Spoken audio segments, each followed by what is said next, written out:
رمضان کے تیسرے جمعے کے بعد برزخ میں آوازیں بلند ہوتی ہے اور تمام مرہم اپنے زندہ رشتہ داروں کو چینخ چینخ کے بلاتے ہیں کہ ہمارے لیے ہاتھوں کو اٹھاؤ کیونکہ رمضان جانے والا ہے۔ اے لوگو، جب جب رمضان کے آخری عشرے میں داخل ہونے لگو تو اپنے مرے ہوئے لوگوں کو نہ بھولنا،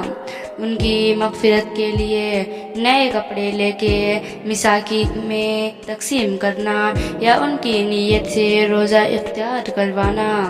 یا ایک مرتبہ قرآن پاک پڑھ کے ان کے ایصال ثواب کے لیے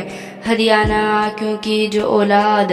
یا جو رشتہ دار اپنے مرحومین کو رمضان میں یاد کرتا ہے تو برزر سے وہ مرحوم بھی اس کے لیے دعا کرتا ہے اور اس سے زندہ لوگوں کے مسائل ختم ہوتے ہیں،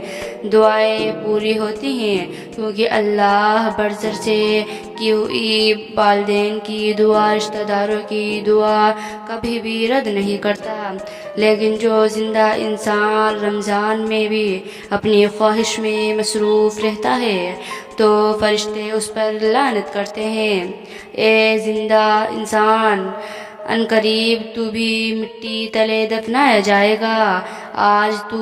جس طرح سے اپنے مرحومین کو